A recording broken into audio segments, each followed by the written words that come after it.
Hi, my name is Daniel, and I'm excited to share my story with you through my paintings and my art. Growing up as an immigrant, I felt like I was caught in between two worlds. I didn't feel like I was, white enough, American enough, but I also didn't feel like I was Chinese enough or Asian enough.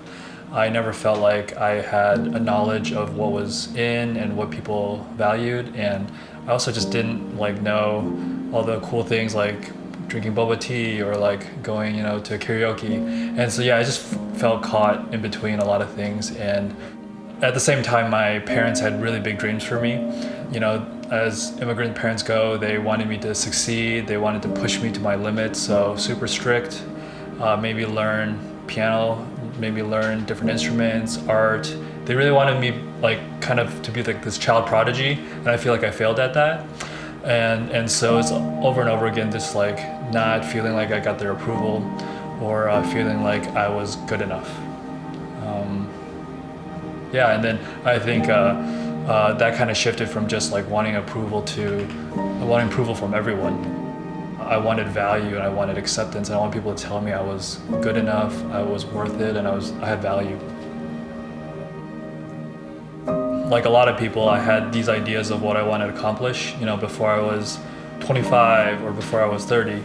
And a lot of it was, have a successful career, be married, just think about having kids. And then, and so, yeah, a part of my dream was to become an artist. And so I moved to New York and I got involved in this art community. And during that time, I was dating this girl, and it ended up being really unhealthy and toxic. And a lot of wise people in my life encouraged me to really reflect and look at what that relationship was. And so I felt like I had to break it off. And during that time, it was such a hard process because she had moved up to New York and we were going to start this life together, and everything was kind of coming together. But a year went by, and I was single, I was alone, and everything else started kind of unraveling. And God started this process of deep pruning. I feel like it's one of those trees that every time a little bud grows, it just gets chopped off. And so I felt really tender because I feel like I lost everything. The people I was working with got really hard, and there was a lot of falling out with people, and a lot of betrayal and confusion. And then, just hustling as an artist, wanting to make it and do everything I could. That wasn't really coming through, and just facing a lot of rejection over and over again. I feel like God just kept cutting things and wearing me down, and it felt really harsh. I felt like my skin was just getting scrubbed over and over again. And so it was just a hard season of losing everything and not knowing how I could trust God in that. I think with all the pruning that God was doing, it was like all my dreams were getting shattered. I felt like my whole life I had these beautiful and exciting ideas for what I wanted to see happen. A lot of people felt encouraged and enjoyed the big dreams I had, and it was exciting and it was so easy to look forward. And then when everything happened, it just felt like everything got shattered. And I don't think it was so much as a one-time thing, but like a slow death. It was kind of like day by day sinking into despair and just kind of like a hopelessness, as I felt lost and directionless. It affected my identity a lot because what I was what I dreamed about, and what I thought I should be was what I didn't even have yet. And so I think I was really hurt and sad and scared, but I didn't know how to pick up those pieces. I didn't know how to change anything because it seemed like the narrative was that everything was getting taken away.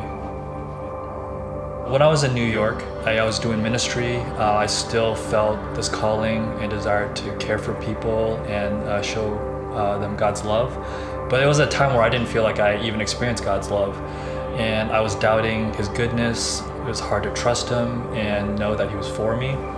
And so it just felt like I was giving people what I didn't have myself. And I think when I was really honest with where I was, I was giving out of empty, and I was really wrestling with what God's plan was for me and if He was really good.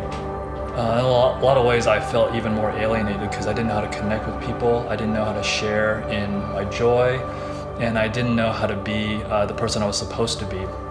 And so at the same time, this imposter syndrome came up where like I still had to hustle. I still had to play the part, so to speak, but I think it just compounded this sense of emptiness because I was kind of living off of fumes.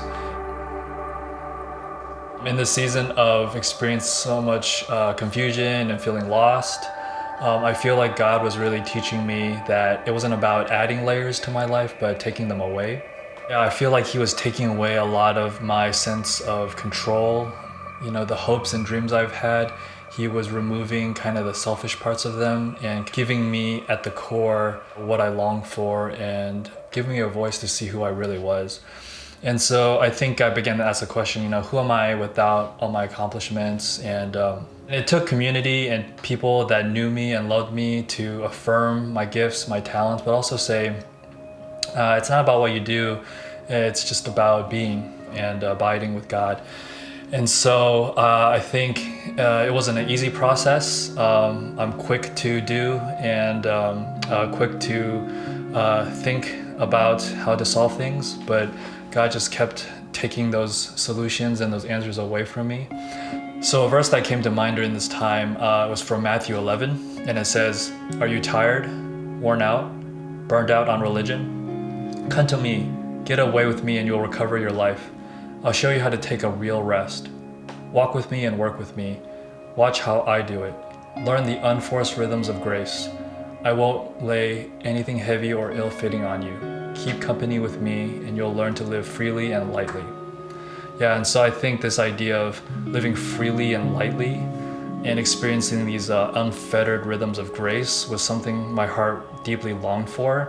And it was such a contrast to this pressure of accomplishing, of finding value, and being something I wanted to be.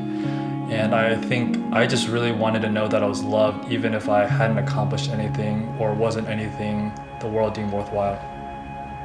I was finally able to glimpse what He saw me in my core, and that He loved me, and that I was intrinsically known and valued for who I was. And I think it helped me relate to other people more because I stopped seeing other people as, agents for what they could do for me, or even like as projects that I could fix, but rather inherently beautiful people with dignity and worth. And so it just allowed me to celebrate people, enter into their lives, and find joy in people and their stories. Now thinking about my life, I still feel like I'm ever the artist. I have high highs and low lows. I have these great epiphanies where I feel so much joy, I experience so much laughter, and I'm just happy and content. And I have these dark moments where I feel sad, I feel despair, I feel like I just wrestle, and I just want to understand why there's so much brokenness within me and around me. And yet I feel like in those crazy emotions, in those crazy times, I still have peace and contentment because it's not about the emotions, and it's actually just how God made me. He made me to feel deeply and to experience life and I think in a really full way. And so I think learning that made me understand what I used to be embarrassed about and experience a lot of shame over. I used to, be really ashamed that I cried and that I just overreacted so much.